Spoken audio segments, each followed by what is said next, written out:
So, welcome everybody to 52 Living Ideas. Today is Poetry Mondays. Today we are going to have a featured poet, not just a featured poem. We are focusing heavily on poetry by Kahlil Gibran. Actually, I was reading about him and his full name is Gibran, Kahlil Gibran, but in general here we just call him Kahlil Gibran. So we invite you guys, if you are familiar with him and if you feel comfortable, go ahead and share with us your favorite poem of his. If not, please feel free to share any other poem that strikes your fancy, even your own. We welcome all poets and all poetry here today. We do 3 parts here at Poetry Mondays. The first section is we're sharing our favorite poems. Second section is the collaborative poem. So we do break off into smaller groups and we give you guys a focus and theme. Today's focus and theme is stages of life. And so then you go and you write a poem together in a group. There's a moderator, no worries. We don't throw you all by yourselves. Somebody helps you through. And then we come back together. We read the collaborative poems and then we discuss the process of writing the poem and any other thoughts that came up for us while listening to the poetry and writing the poetry. And that's how we close out Poetry Mondays.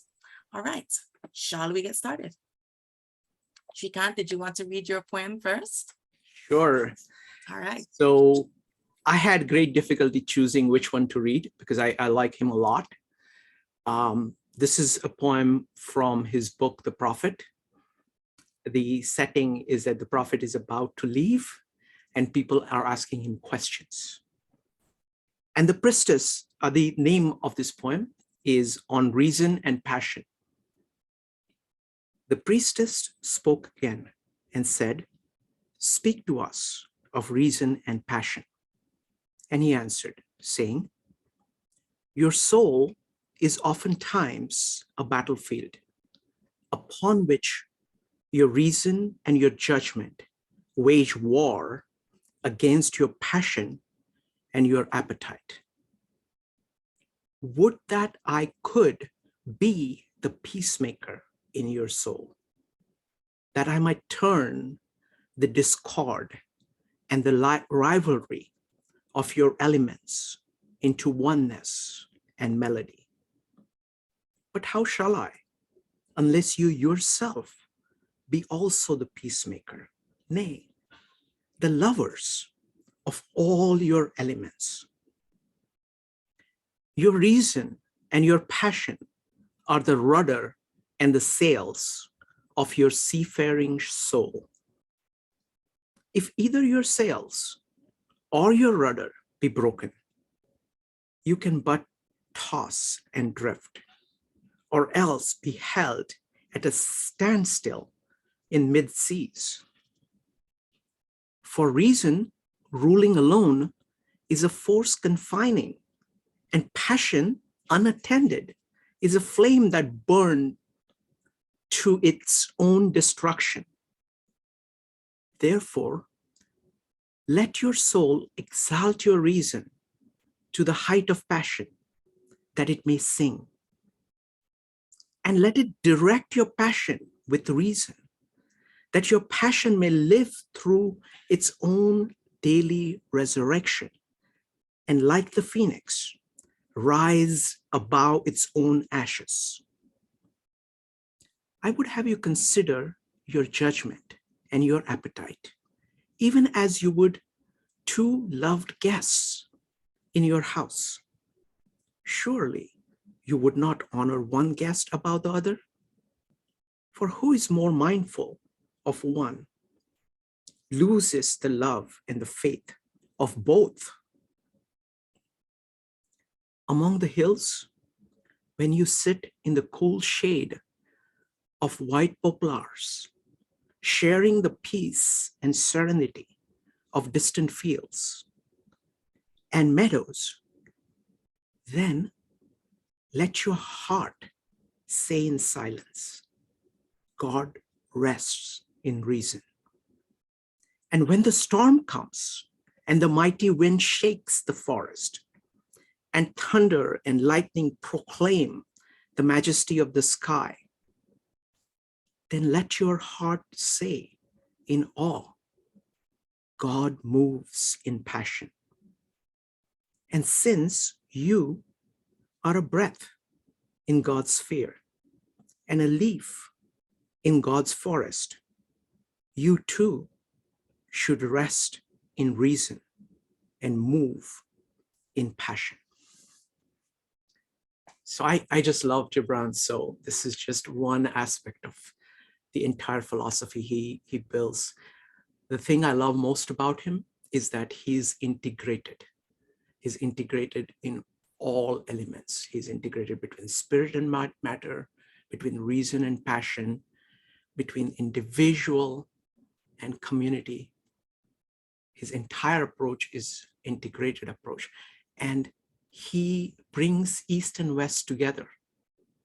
You know, he's from that middle part of the world, which draws upon the East and draws upon the West. And he does it beautifully. Thank you. Thank you, Shrikant. So I'm going to read for you guys my favorite of Gibran's poems. I would ask you, if you have a poem you would like to read, go ahead and type in an exclamation mark in the chat, and we'll call on you and you can read a poem next. It does not have to be Gibran. There will be a lot of people reading Gibran today, just so you know. So this one is my personal favorite of his. It is titled Defeat. Defeat, my solitude and my aloofness, you are dearer to me than 1,000 triumphs, and sweeter to my heart than all world glory. Defeat, my self-knowledge and my defiance. Through you, I know I am yet young and swift of foot, and not to be trapped by withering laurels. And in you, I have found aloneness and the joy of being shunned and scorned. Defeat, my shining sword and shield. In your eyes I have read that to be enthroned is to be enslaved, and to be understood is to be leveled down, and to be grasped is but to reach one's fullness, and like a ripe fruit to fall and be consumed. Defeat, my bold companion. You shall hear my songs and my cries and my silences, and none but you shall speak to me of the beating of wings, the urging of seas, and of mountains that burn in the night. And you alone shall climb my steep and rocky soul. Defeat, my deathless courage. You and I shall laugh together in the storm, and together we shall dig graves for all that die in us, and we shall stand in the sun with a will, and we shall be dangerous.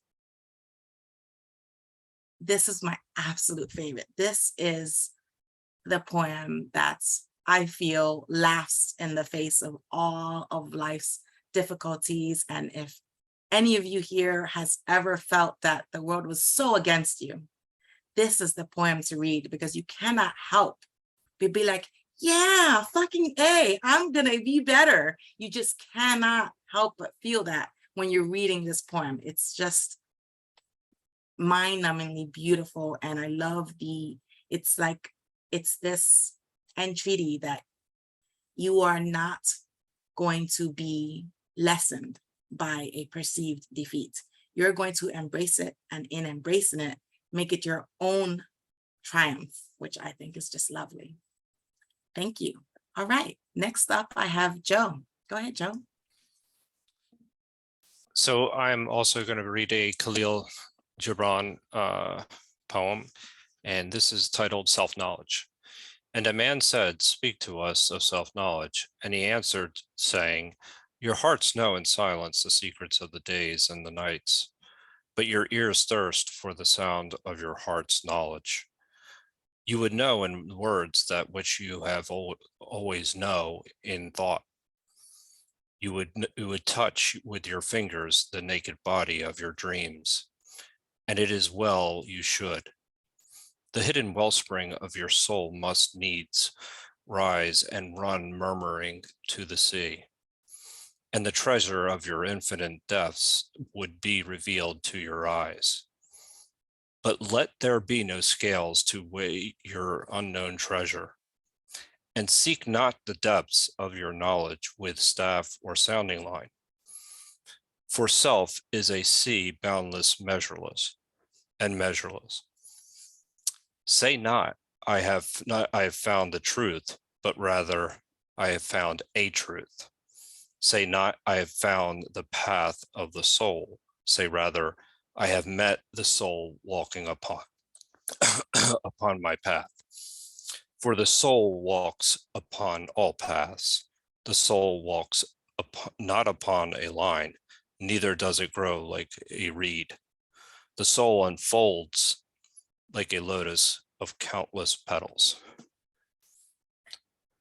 Yeah, no, I like this.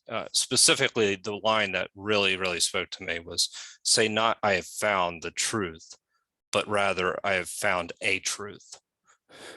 You know, so often we think we've found the answer to all our problems and one way of living our lives. And I think it's like, no, this is just one truth, one moment that you can take and integrate into something much bigger.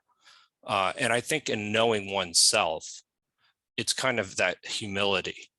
You know, it's kind of that's an element of humility. It's that you're learning, you're constantly learning. It's not just, you know, you found the way, you figured it out. We have a tendency to sometimes to buy into things that that maybe they may be false promises.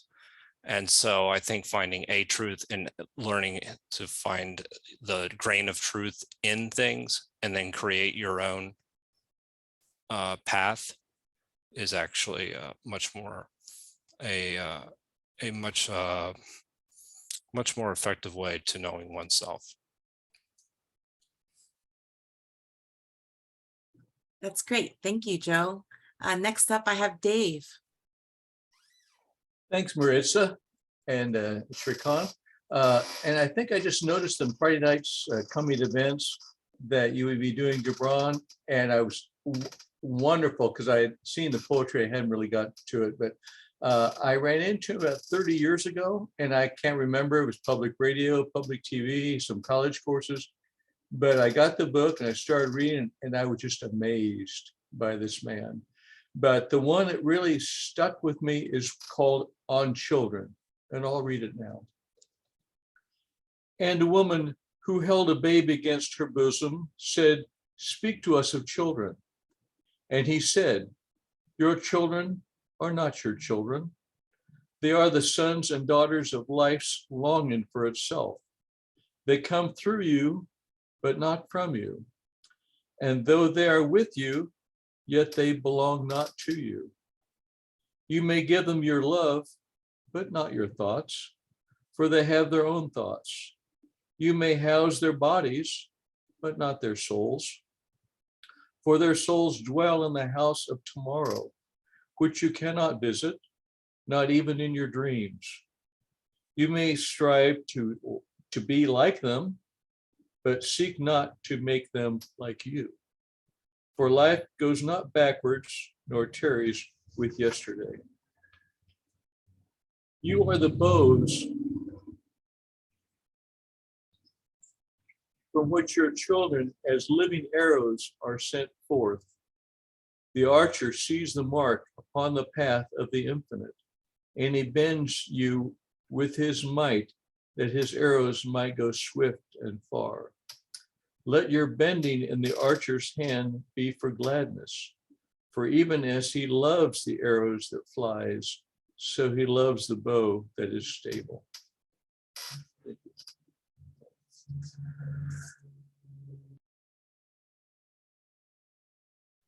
Thank you, David. I'm sorry, Dave, sorry. Next up, I have Anton. Can I just say one thing? 3 of these poems, Defeat, by the way, is also my favorite poem by Gibran. It's just incredible. All the other 3 poems are from the prophet. Yes. And what I've done is that I put a link to the entire audiobook of the prophet. You can listen to it. It's very short. You can listen to the whole thing in 1 hour, 45 minutes. And I encourage you to do so. Thank you. Yeah, there's also quite a few of his poetry randomly on YouTube. If you just go scrolling, you can hear it, and you can also hear it in its original language, which was quite lovely as well. All right, Anton, you're up. Okay. I actually didn't bring a Khalil poem. I think that goes without saying, because I said I might have heard him before, but this is my first time really hearing him from you guys. But I brought a old verse of mine. This is from 2017. I say old compared to how much I've written since then. You know, even though it's not like a really long time ago. So yeah, when I share things, if I share like something that I've written, it could be, you know, from yesterday, it could be from 10 years ago. You know, I don't know. But this one is called Pick a Peaceful to Be. Okay. Ambient masseuse, damn it got me again, maybe as a break from the bass kicks bold. Love an anthem, though I love some low key, like the pace of my bike rides compared to tranquil, sitting in place, ingesting plenty information, or in the zone, feeling closest to home. If I have a fire inside, lit to be the light of excitement, ignited in higher states of being. And if my state is calm, jazz sounds solace, lit to be the beneficial calm, different kind of peak. Peaceful, either way it seems, interchange or be one, or the highs that gleam. There it is. Thank you. And did you want to share with us why you chose to share this poem with us today? Yeah, well, I mean, the first reason is, I mean, I enjoy it, but it's kind of simple. It's just, I was like, why don't I just go and share something that I wrote, like I said, from a while ago. But also when I was reading back over it, I was like, oh, okay, I see how this ties into, I've expanded on this today. Some of these ideas I've still have written about, but I've expanded on, or I'm just like able to appreciate. It's nice to be able to appreciate, like, oh, I forgot about this, or oh yeah, this ties in with what I was already thinking. So, yep, Great. in a nutshell. Great, thank you. Next up, I have Allison. All right. So I had actually never even heard of Gibran until I read the write-up, and I didn't get enough time to really look through everything. And so I have this other one that I found called Each Moment is Precious by Pat Fleming. Live in the moment, just take it all in, pay attention to everything right there and right then. Don't let your mind wander to what's coming next. Cherish this moment and give it your best. Don't let tomorrow make you rush through today, or too many great moments will just go to waste. And the person you're with in that moment you share, give them all of your focus, be totally there. Laugh till it hurts that the tears drop, fill up each moment with all that you've got. Don't miss the details, the lesson is there. Don't get complacent, stay sharp and aware. It can take but a moment to change your life's path, and once it ticks by, there is no going back. It's just 60 seconds. You may make a new friend, find your true love, or see life start or end. You become who you are in those moments you live, and the growth's not in taking, but in how much you give. Life is just moments, so precious and few, whether valued or squandered, it's all up to you. I just really like this one because I just got back, some of you know, from a 2-week vacation in Greece.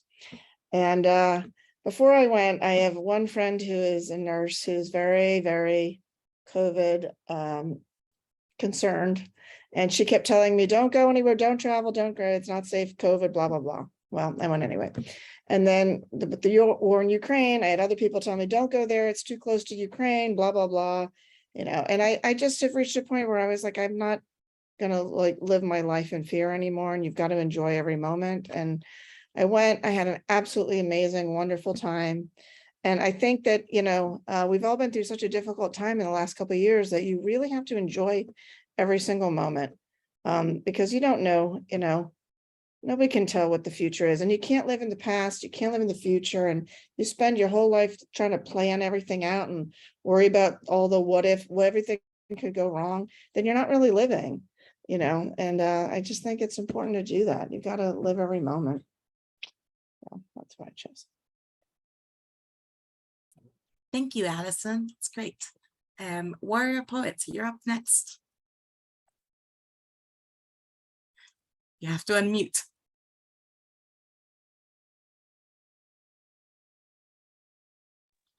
Sorry. First of all, you guys, the poetry today is so cool. What a cool experience I'm having here. I never done anything like this. Just really grateful. And now, after listening to Kahlil Gibran poetry, a lot of people have told me to read his work, and I never have. And now I'm obsessed with it. You guys picked some beautiful scripts. It's definitely scripture. It's so beautiful. So I couldn't continue without saying that. If anyone ever asks me to read somebody's poetry, or including my own or anyone, I'm Persian, and I'm very proud of our Persian poets. And Rumi always comes out with me, and it's like I don't know, it's a pride thing. But this is one. It's a short one, and I love this one a lot because I'll just read it. Proud scholar, step down from your summit, fall in love and become a fool. Become humble like dust, walk with everyone, good and bad, young and old, so one day you may become a king. That's I great. love I love that one so much, because just especially poets that have this juxtaposition in their lives of academic scholarship and intense emotion. And Rumi just puts you and lets you be rest assured that that's how it goes, and that's how it is, and that's how you become a king. And that's so beautiful. Thank you. Thank you for sharing. Next up, I have Jason. Yes, I have a poem by Philip Booth. I'm not sure who he is, but it sounds like he's got the right idea here. The title is How to See Deer. Forget roadside crossings. Go nowhere with guns. Go elsewhere your own way. Lonely and wanting, or stay and be early next to deep woods. Inhabit old orchards. All clearings promise sunrise is good. And fog before sun. Expect nothing always. Find your luck slowly. Wait out the windfall and take your good time to learn to read ferns. Make like a turtle downhill toward slow water, instructed by Aaron. Drink the pure silence. Be compressed by wind. If your quiver like aspirin, trust your quick nature. Let your ear teach you which way to listen. You've come to a sure protective color now. Colors reform to new shapes in your eye.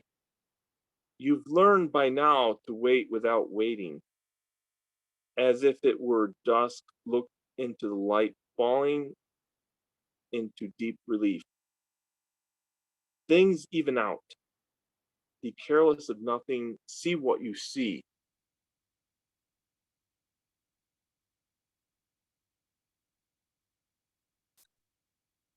Thank you, Jason. Did you want to share what about this poem spoke to you? I really like the idea that animals, their intelligence and their experience is very different from ours. And we need to take that into account. I think that's really important. And this poem really gets that across. Great, thank you. Next up, I have Brian.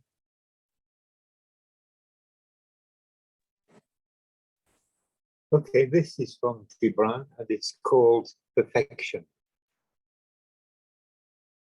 You ask me, brother, When will man reach perfection? Hear my answer.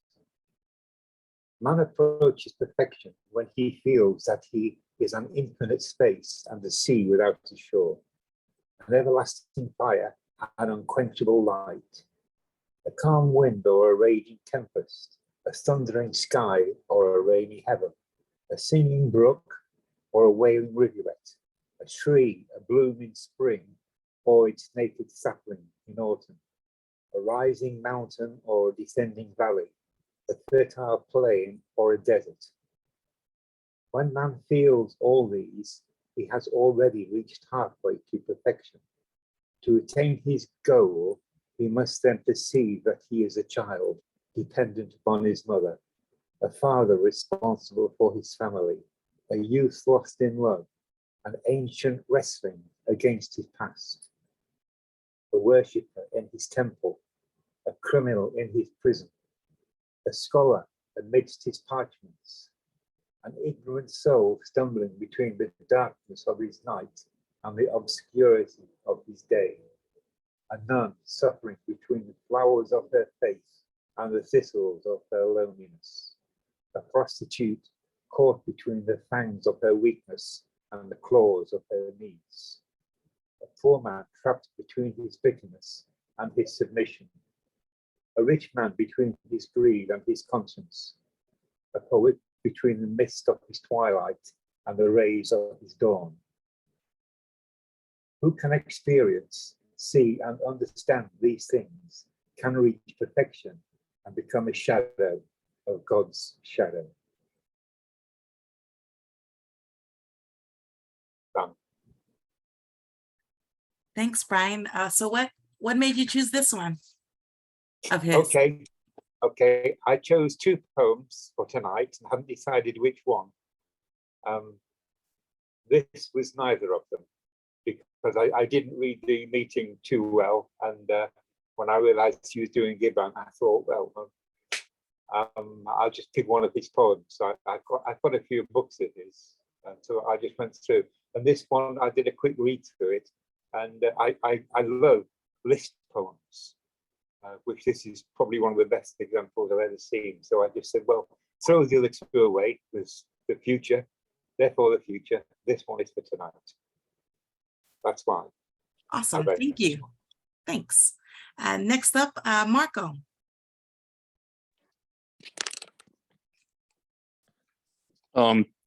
This is by Richard Brautigan.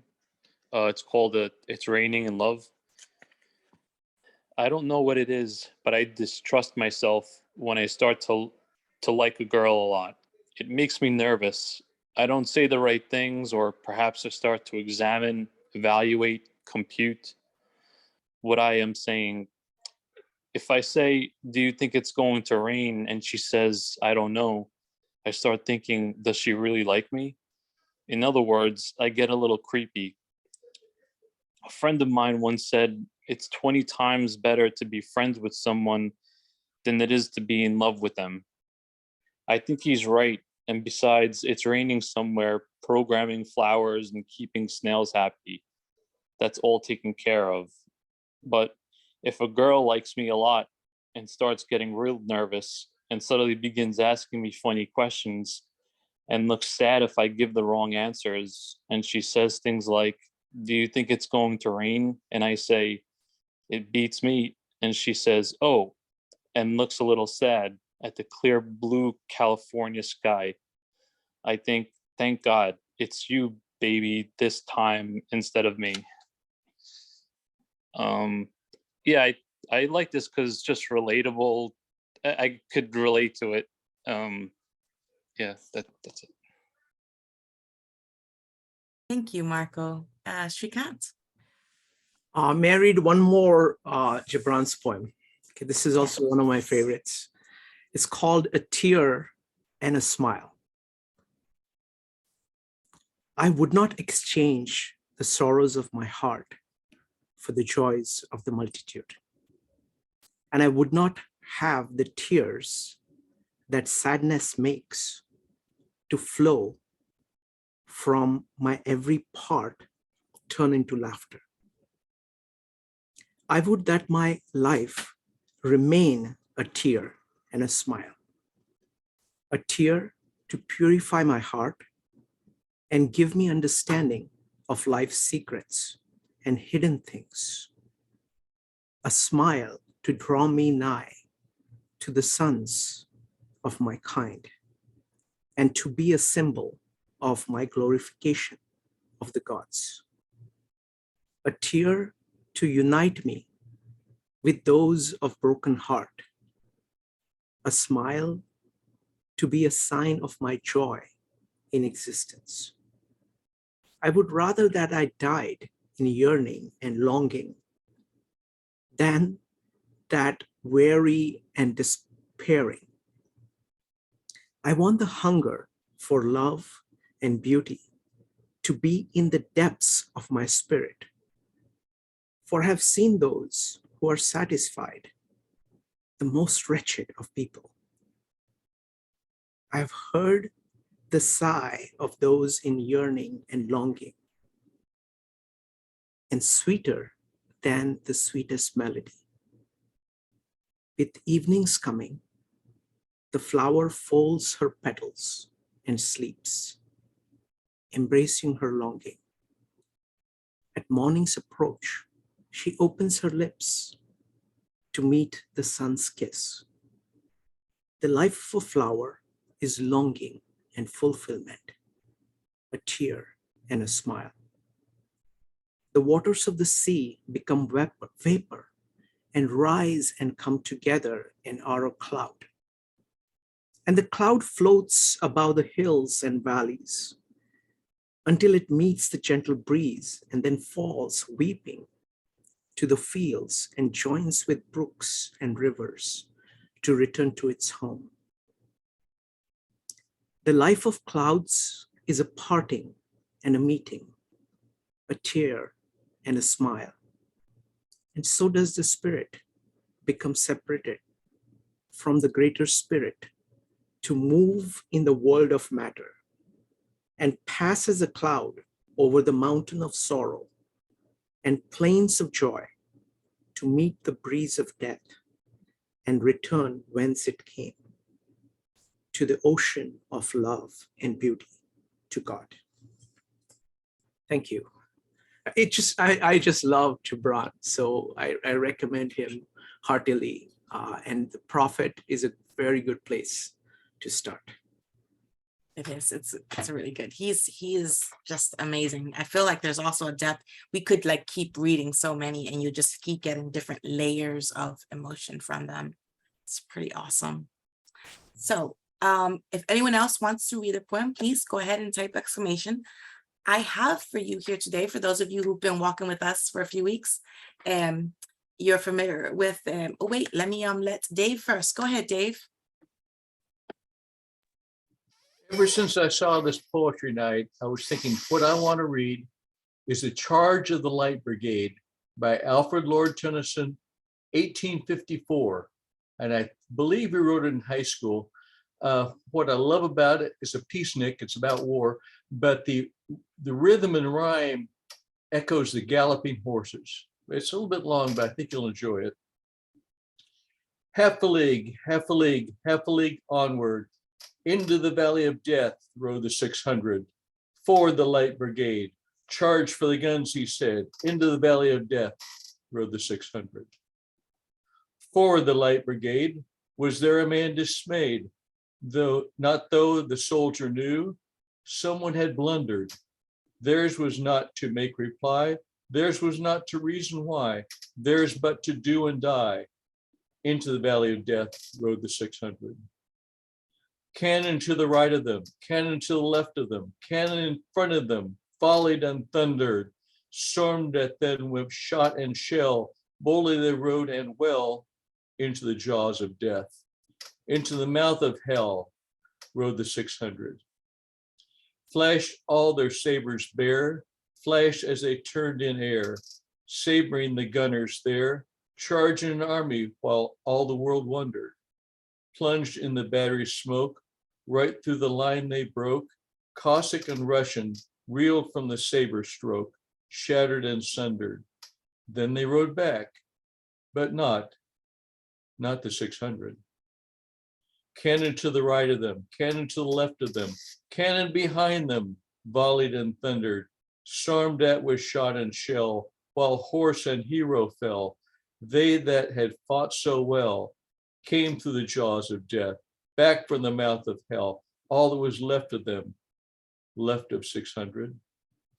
When can their glory fade? Oh, the wild charge they made. All the world wondered. Honor the charge they made. Honor the light brigade. Noble 600. Thank you. A classic. Thanks, Dave. That is a classic. It's a nice rhyme pattern. It's always a lovely one. I have next up, Warrior Poet.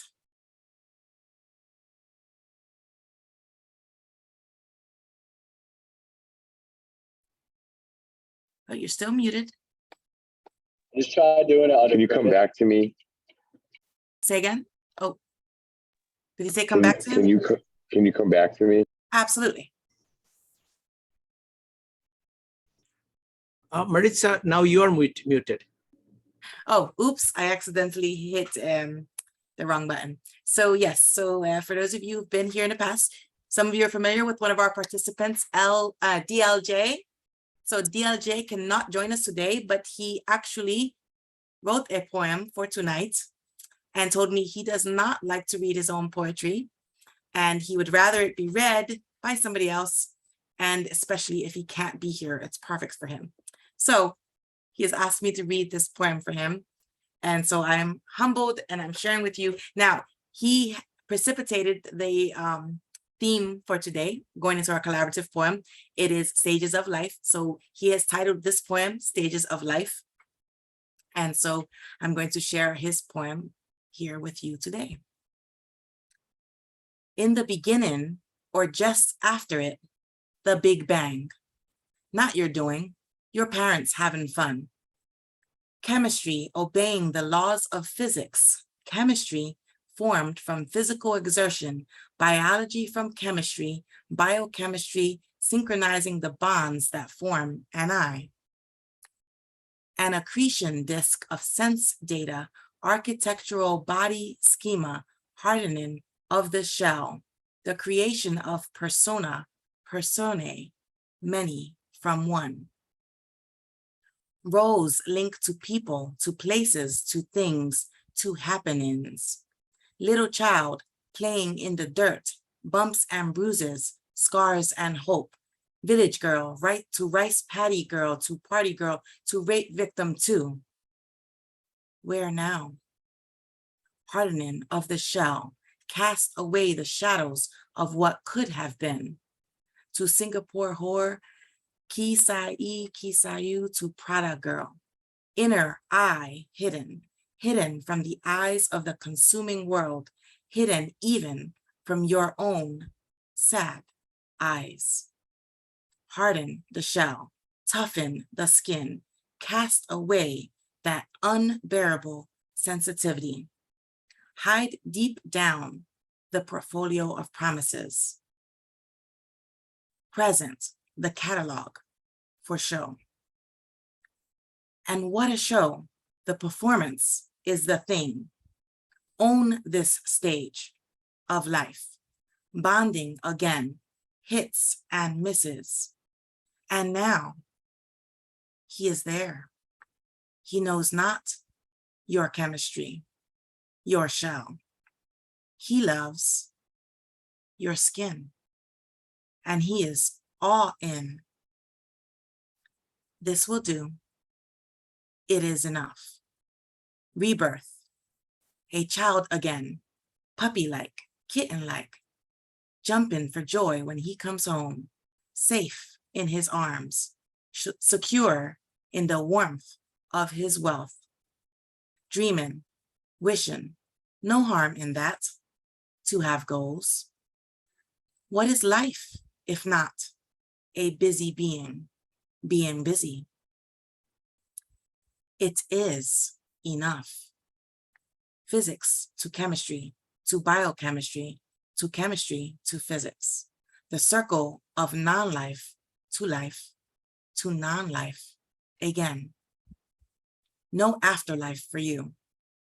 You know what's wishful thinking. You know what's real. You've been there. Atoms to I, to ashes, to dust, to atoms. But that's okay. Who cares about the big crunch on a heat death ending? All the heat is here in this one life and in the life inside you. And that was from the LJ for all of you. And okay, I'm going to call, oh, or not, I think he dropped off. Yes, okay. So I think that we are going to move on to the next session here, where we're going to do collaborative poems. So we're going to break into 2 groups here.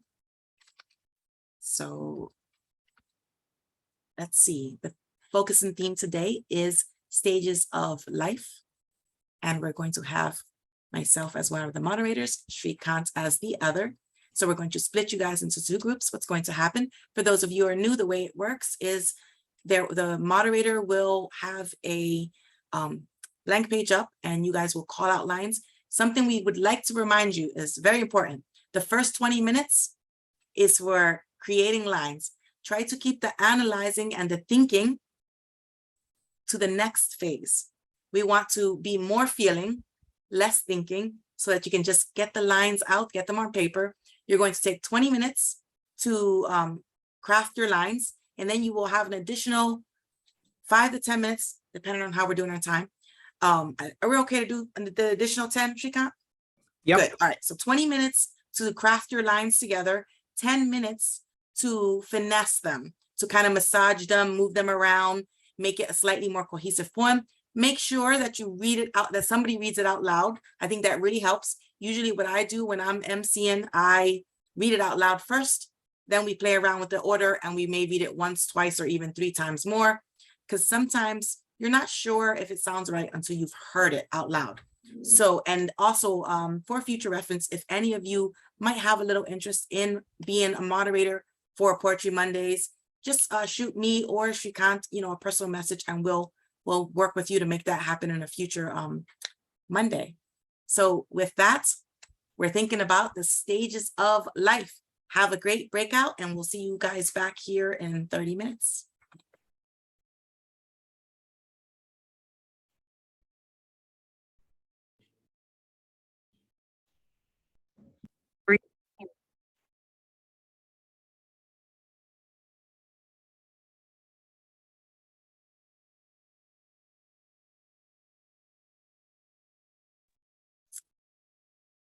Wow, Shrikant, this is the first time time management was not great on my end, I will admit.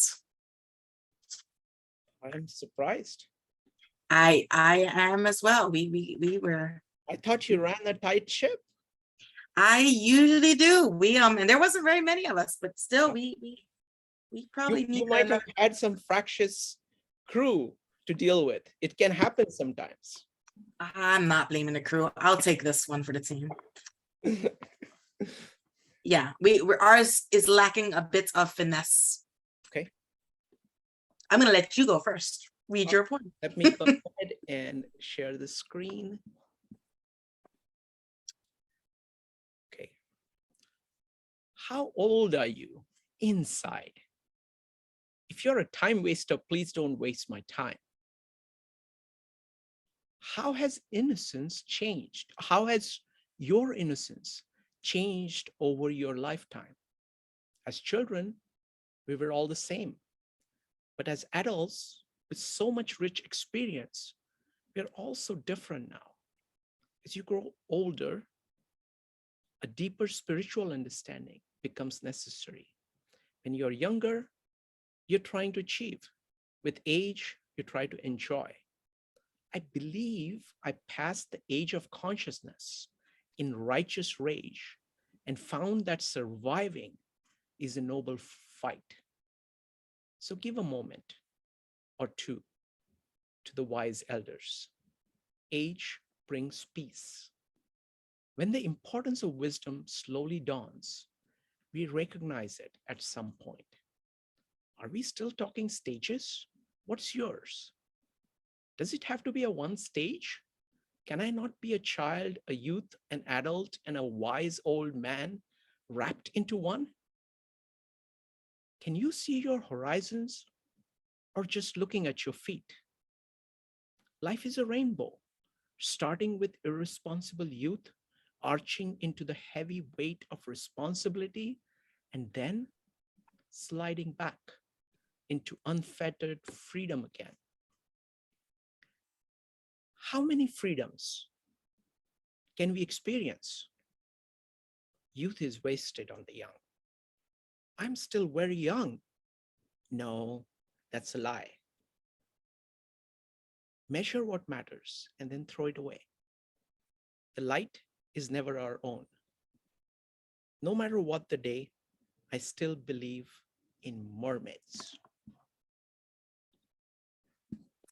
Well, that was lovely. So she can't, as moderator, I do usually ask if you send me a copy of the poem and the poets, so I can include it in our hyperbook. And I did include a link for you guys in the chat earlier. We do collect all poems read, and we throw them into our hyperbook. We're behind a little bit. It's my fault, but we'll catch up. All right, so let me share with you our poem.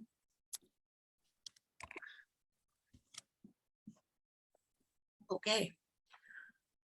Winding road full of sharp turns and cliffs, winding of the roller coaster, waiting for that drop. This is quite a journey. Do I have time to stop and pick a flower? Edges of cliffs, edges of my thought. The child was most content to simply run. I wonder where I am going, losing myself in my mind. My soul hungers for answers. What will sunrise be like? Lost in the bright sun, but found in the fog. So what's the next page? I'm so glad you're with me. In the middle, it seemed all paths had thorns. In the middle, it seems some paths had sunshine. I keep losing myself, but always find my way back. Passion became my focus and beacon. The sunset is beautiful, and yet I often long for the sunrise. The sun seeds inspiration. Why am I looking at the pebbles beneath my feet? Some flowers smelled good. Some flowers had thorns. Sometimes it gets too hard. I'm crawling on the floor, reaching for something familiar in the dark. Triumphs and defeats, spirals upon spirals. Another bend, another curve, we descend. Don't forget to breathe. I'm so glad to have arrived.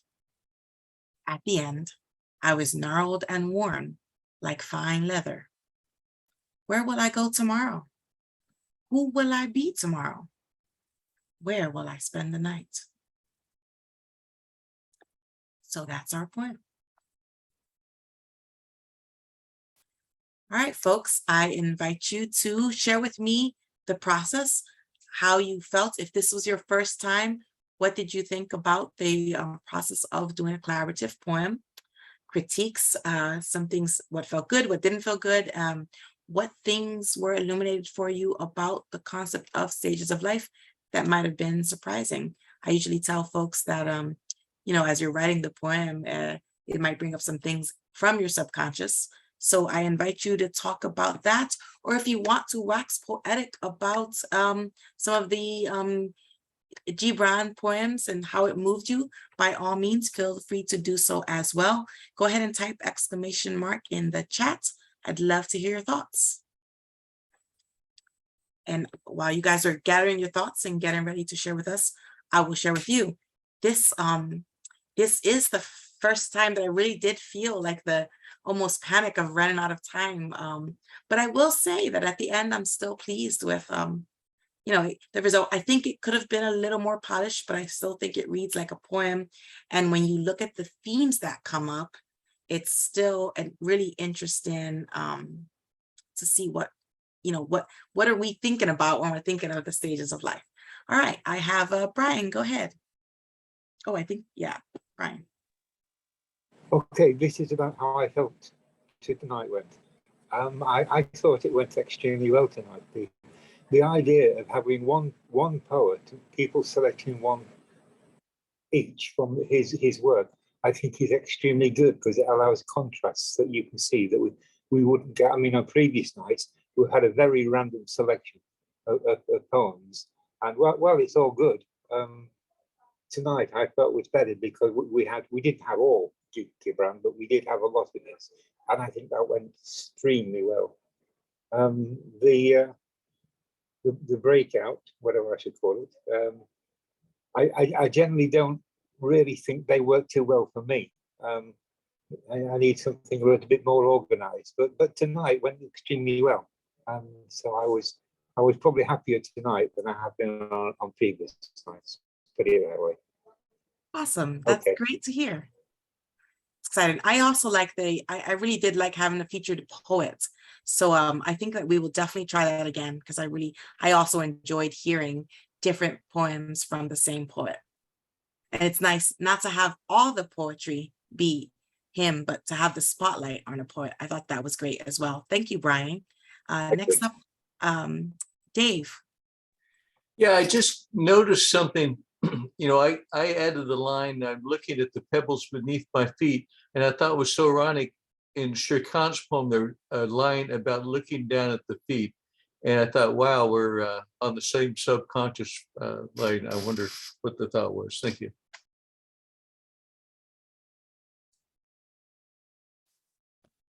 Next up, I have Joe. Yeah, I'm in agreement with Brian. I mean, it was interesting to have a featured poet. I thought that was a very interesting way to approach it because, you know, yes, you're hearing from so many different people and different poems that poet had written. It makes for a point of discussion anyway. The other thing is I found it very interesting because I thought that people would have maybe gone, and I anticipated in some kind of order of life for their as far as, you know, the stages of life. Either they would have started out with the elderly and, you know, have gradually you know, gone to middle age to teenager or young, or reverse. And it seemed like people were just talking about life in general, as opposed to necessarily going in some kind of chronological order. And that surprised me a little bit. Anyway, I thought that would have been an interesting approach, because if you're writing a poem about stages of life, normally I think you would follow the stages of life, but neither of us seem to do that. So I did, you know, Joe, I found it interesting also the, you know, it was like the focus was on the extremes, which was interesting. So it was more like, you know, it wasn't the spiral, and it was as you went, it was the curves that people were focusing on, which I thought was interesting. And you could hear it in both poems as well. So it's kind of fascinating. But if you think about the fact that, you know, writing a poem is kind of triggering those thoughts that are a little bit in your subconscious, it kind of makes sense. Like, you know, if you were sitting down with a lot of time to write about the stages of life, kind of, for example, the way DLJ did, you know, he took time. He probably had way more than half an hour, right? So he went chronologically in all the stages, but we are asking you to take 20 minutes and whatever you're feeling and what comes to mind, you're going to throw up on the screen. And so it's kind of fascinating that what comes out is more those, you know, it's like the experiences of what it's feeling like, as opposed to these are the actual literal stages. It's kind of cool, but yeah, it is interesting that that's the way that shaped out. Allison.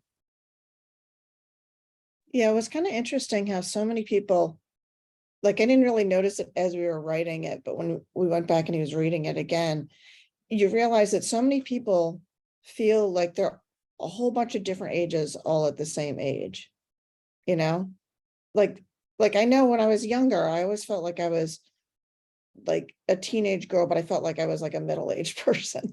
You know, I felt much older than my age. And now that I am middle-aged, sometimes I still feel like a teenage girl. You know, like it's funny how I never feel all one age. Whatever age I am, I feel a whole bunch of ages at the same time. And I thought that was just me. But then when I'm reading this, I was like, oh, a lot of people feel like that. I hadn't realized that. Yeah. Yeah, that is interesting. And the questions are like, I like that when you ask about the stages of life, people are like, there's so much hesitancy that surrounds it. If you're asking how you look at it from your, you know, personal perspective, it's kind of interesting. I don't know, anyone else want to share some thoughts on this process? Oh, go ahead, Shrikant.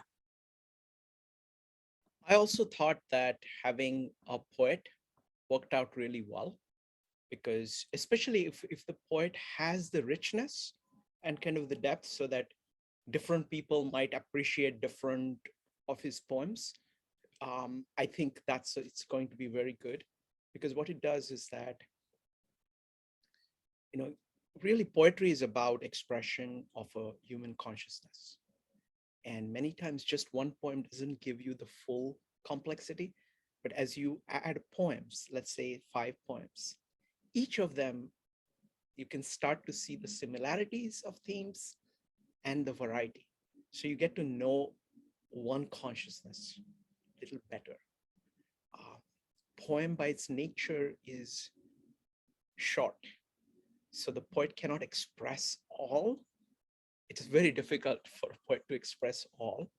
So to have these multiple poems, especially for people whose consciousness is very rich, as some of the great poets have, I think it's a great experience. So that was the first thing. Second, I wanted to comment on what Alison said. I think like the way in which Jung puts it, the way in which I understand it, like each of these phases of life are characterized by different focuses. Like you can have like a child who is very curious, and youth is trying to kind of transform the world, make some changes. The middle age, you're trying to kind of establish, you know, once you're established, you're trying to actually sustain and nurture the next generation. And in the end, you're kind of trying to establish the culture or kind of build on the culture.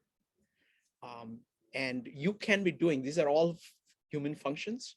So you can be doing all of them at the same time. And actually, if you lose your capacity to transform, if you lose your curiosity, if you're not actually nurturing, or you're not supporting the culture, it's not really good. Now, as a child, you will not have the ability to transform. You will not have.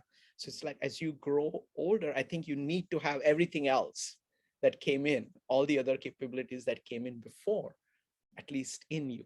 And if you can get something which is further out earlier, probably you have an advantage. That's great. Thanks, Shrikant. I have Dave, you're up. Yeah, I just would theorize a little bit that I think we were talking about life as a journey, is instead of kind of structuring it in particular stages. And I think it kind of flowed very well that way. And then as we threw all the lines out, then we kind of went back and tried to find a structure. It was kind of an interesting way to get organized. It was fun. Thank you. Right. So that's, you know, it usually works quite effectively when we do that. So, you know, Shrikant and I were chatting about this a little bit earlier. It's like, it's almost key, you know, in the first 20 minutes, if you start getting into the analyzing of the concept of the theme, you're like it's almost incapable for you to be putting lines up to make your poem. So it's just vital that we have to just like, you know, whatever comes up, throw it on the screen, and then take those 10 minutes and move things around, shift them. And it's always fascinating how it usually just all kind of becomes cohesive. Because even ours, you know, we were thinking, we felt rushed, we felt like we kind of ran out of time, but it reads still as a cohesive poem. You know, we ourselves feel like maybe we could have polished it somewhat, but it's not entirely disjointed. There's nothing that just absolutely doesn't fit, because we did have those 10 minutes to play with it some. Thanks, Dave. Joe, go ahead. Yeah, one line that I actually threw out that we ended up taking out was the camel, the lion, and the child. And that was actually it was because it just didn't fit within within the poem that we used. And it's because I think that's interesting because if you were to do a poem on transformation, I think that's that's a different type of poem than maybe going through the idea of how you experienced life. Because you would explain, what goes into transformation, what would it be, where you may not have transformed into the child. So I think that that's one interesting thing that it kind of got 86th so really quickly. But it would have been a different poem, but that's a different way of explaining phases of life. But that's more at a philosophical level than it is I'd say experiential level. So there's two different ways to approach it. I would not be against transformation as a potential future theme. Just saying. Maybe your line can be resuscitated at a future event. The line for me, Joe, that kind of gives me the most like pause, shockingly, in our poem is where will I spend the night? Like I keep, and I don't remember who threw that line out, but I just keep going, does that fit with a stage of life? And then I realized, think of yourself as a 5-year-old. You never wonder where you're going to spend the night. And then think of yourself as a 15-year-old asking that question. And then that's a 25-year-old. And if you add 10 years and you ask that question, it's fascinating to think about. Like, and that's like, technically, those are stages of life. As you travel the journey in the stages of your life, these questions, like our poem was very question heavy. And what struck me was that I really believe that at various points in our life, each question takes on a different significance and has different weight. And I kind of thought that aspect was fascinating. Go ahead, Shrikant. I just wanted to point out regarding Joe's observation about this camel, lion, and child sequence. You realize that it is exactly opposite. Nietzsche's sequence is exactly opposite than Jung's sequence. Camel is carrying all the traditions, whereas in Jung it is at the end. Child is, in Jung, is the beginning, in Nietzsche is the end, and in the middle is the youth, which is saying no, which is the lion, which remains the same. So it's really fascinating. It's actually two very different philosophies of thinking about things. That's pretty funny. Yeah, could I raise a point real quick? When we're talking about youth, aren't we to some extent talking about who we find important or who is related to us? Because when you're young, it's your parents, and as you're older, it's somebody important to your life, and loved one or whatever, or maybe children.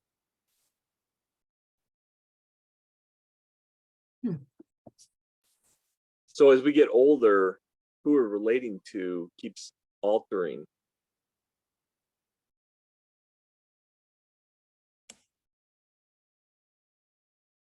I think it's yet another spiral that is lifelong, who you do relate to is going to just change. It's the same thing. If you ask the question, where will I spend the night? When you're 5, you're going to get a different answer when you're like 15 and 25, but it's the same of when you're asking yourself, with whom am I relating the strongest? At different points in your life, it's almost like by necessity, it will change. Yeah, that when you raised that question, I was thinking about that. Who are you relating to? That's important. Yeah. And that, the word important itself is yet another I feel like that's going to be a facet that will change as we go through the stages of life. You know, that which holds importance when you're 15, it's not going to be the same when you're 55. It's just not. Allison, go ahead. Well, it's kind of like when you're a kid, when you think of your family, you know, you're thinking your parents and your sibling. And then it's kind of strange over the course of your life how your family changes.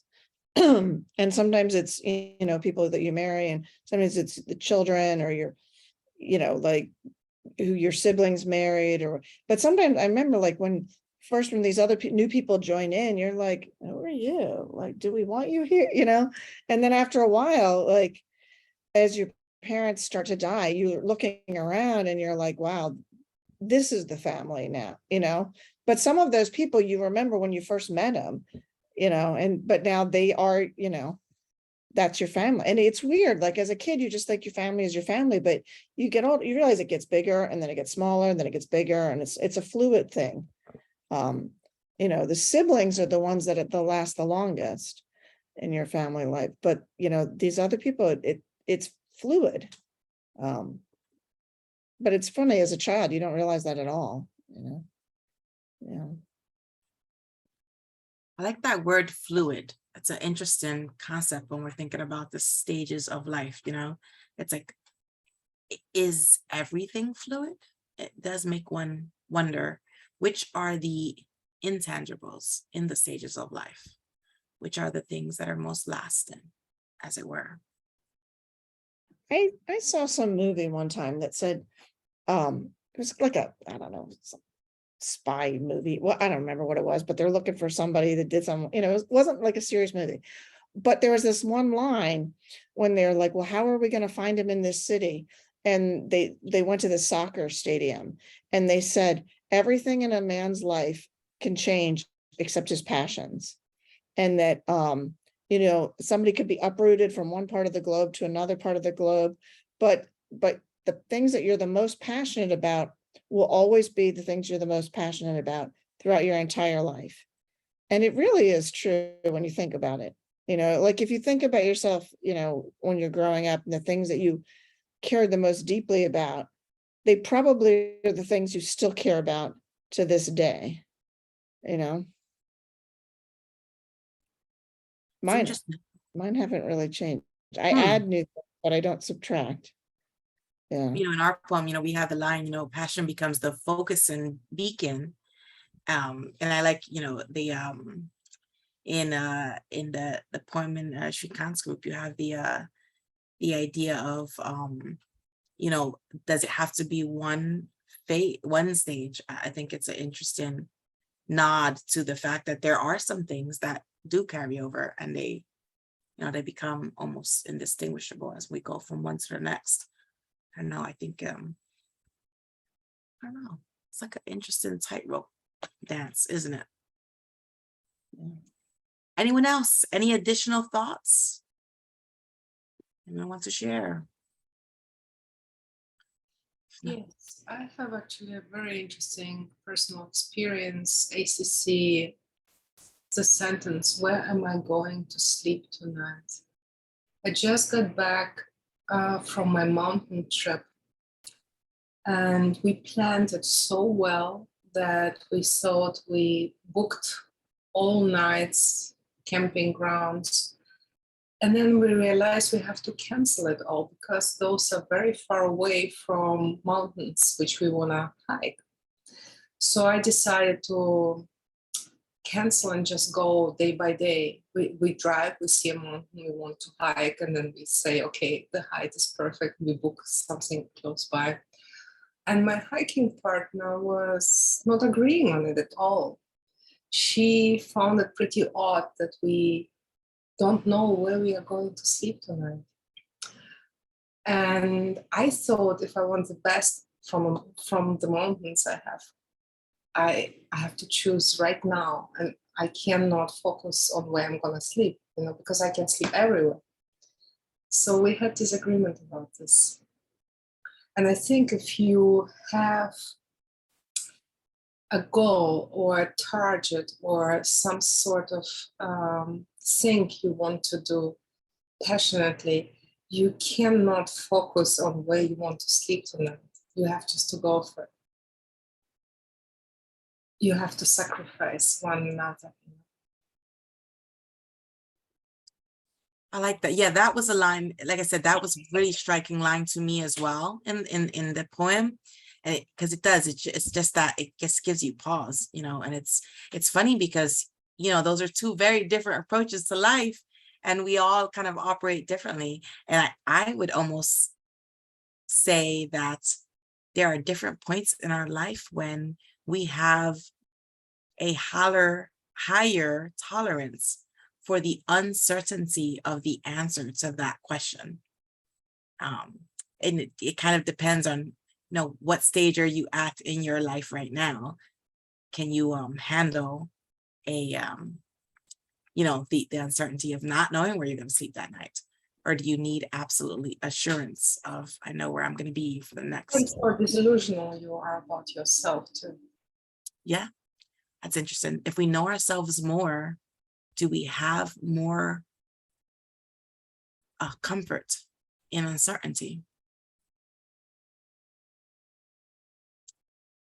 Yeah, you know, another interesting point that I'm hearing is, you know, how we belong to other people or how we're adventurous, you know, taking our own direction.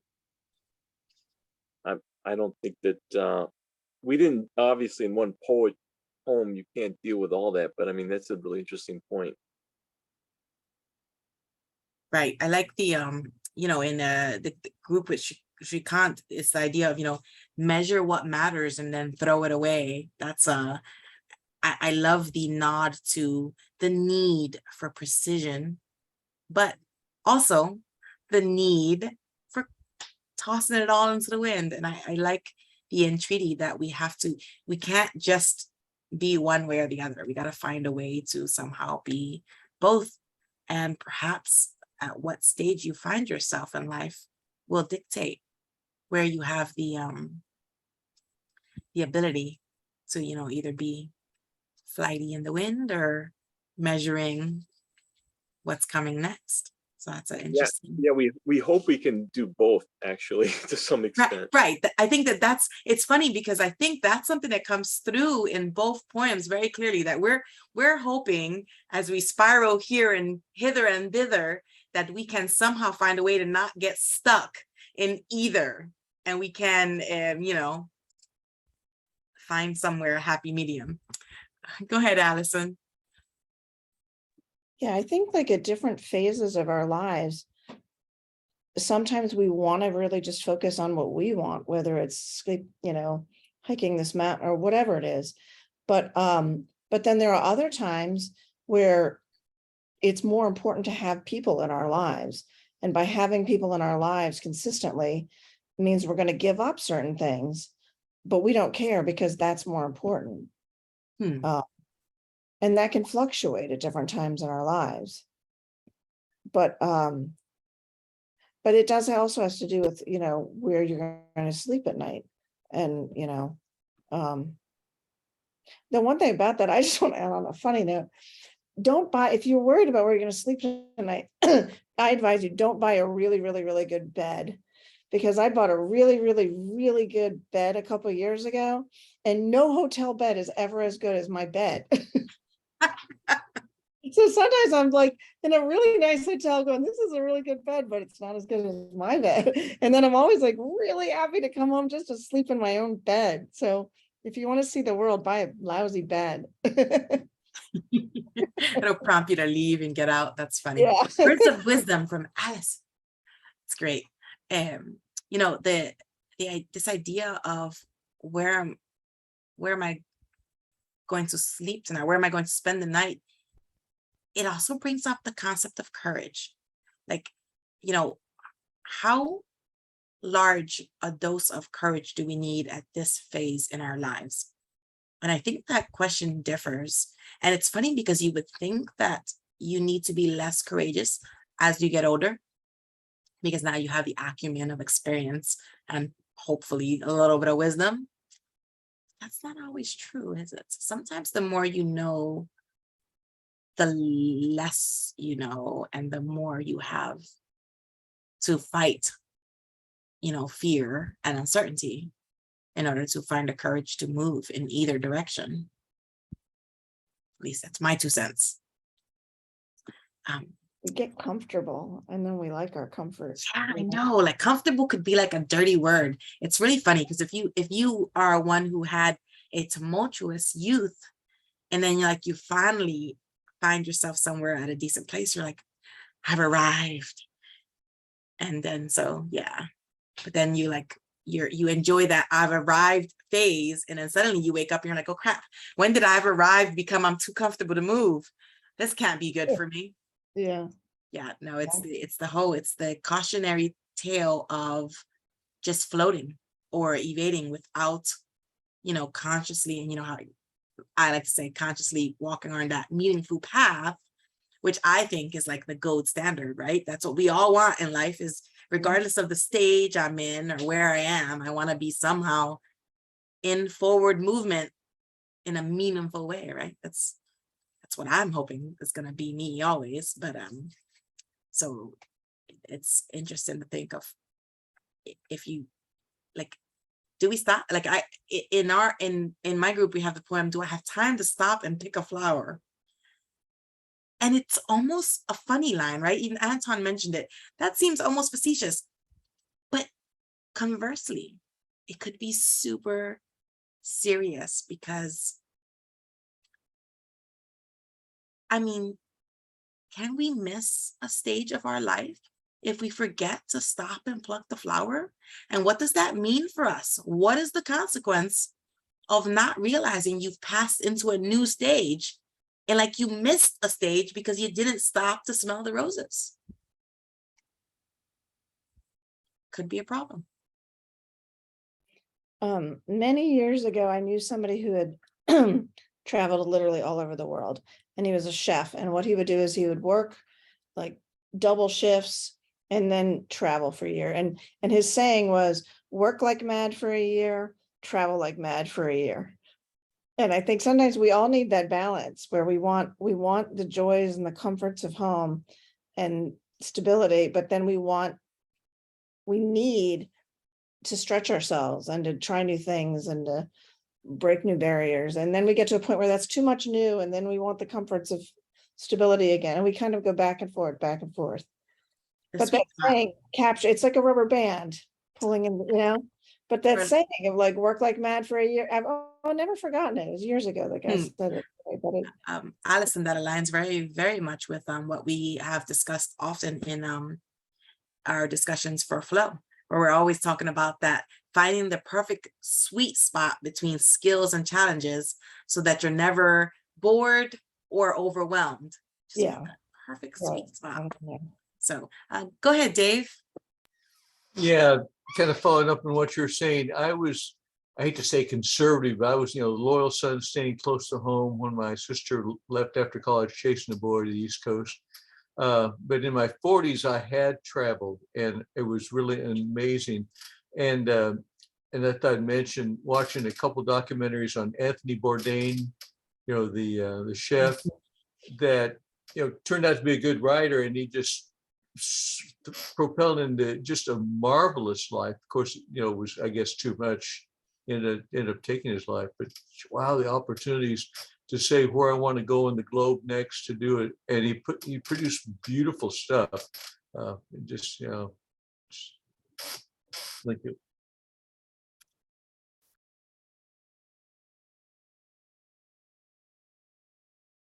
Well, guys, we are coming to the end of our Poetry Mondays.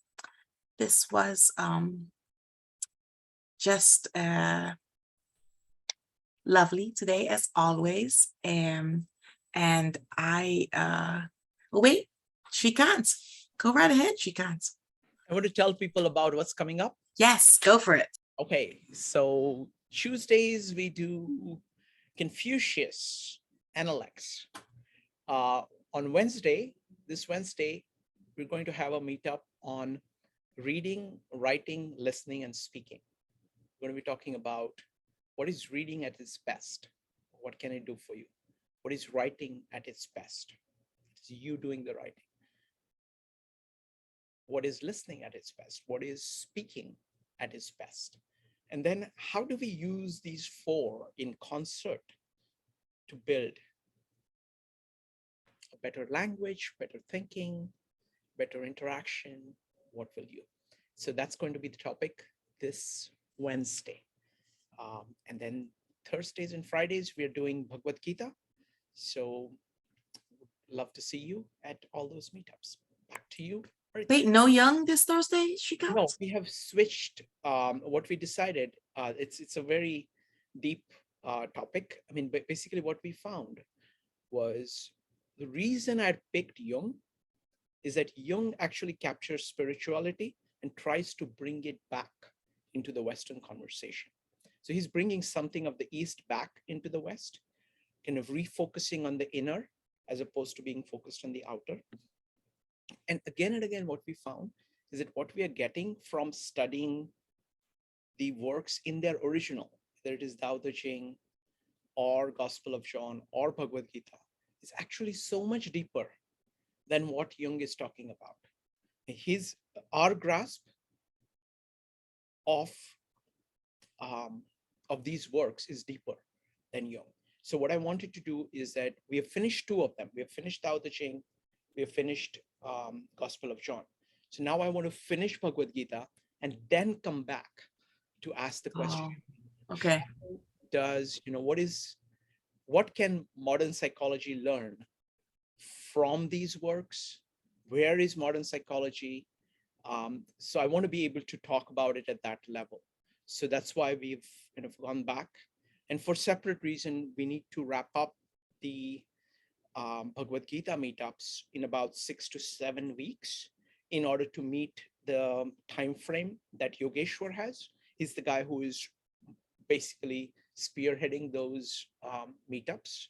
So we want to make sure that we are respectful for his time.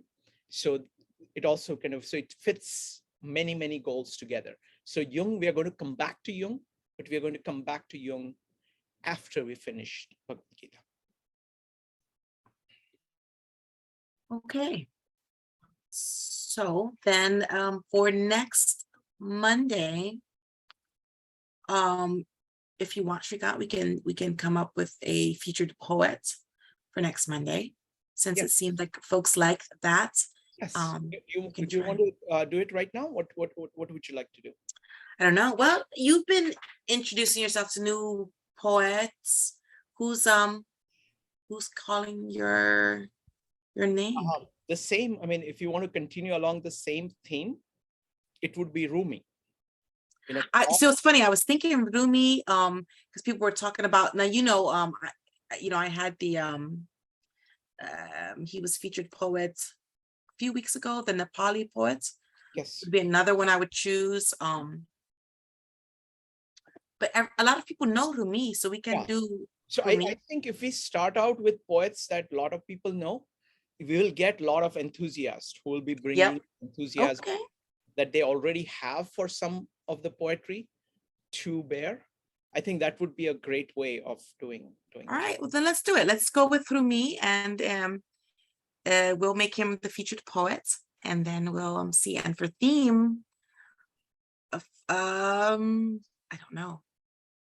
I've got Joe's transformation in my mind, but we can look and see what's We're going to do a poetry on Joe's transformation. Maybe not Joe's transformation, because that Nietzsche's transformation. That's a tall order. Joe's transformation. Oh boy. Okay. I'm picking with you, Joe. Yeah. No, I was thinking transformation in general, perhaps. Yes, I like that. I like that. Okay, so just overarching transformation, not Joe's transformation. Can we deal with this belongingness and adventurousness? Is there a way to do that in terms of transformation? So interestingly enough, I think that may come out. So if we give you the focus and theme of transformation, that longingness and the adventurousness, we will probably find it'll come through in that as well. Because I mean, you can't tell people to focus only on longing and adventure. I think that's a little too restrictive. But if we do the overarching transformation theme, some of that will come through. So, all right. So we have our plan for next week, guys. We're going to have featured poets of Rumi, and then we're going to have and I'm sure I'm saying his name wrong. We're going to have a focus in theme of transformation. As always, thank you for sharing your Monday evening with me. I do so enjoy our Poetry Mondays, and I look forward to seeing you all next week. Take care, guys.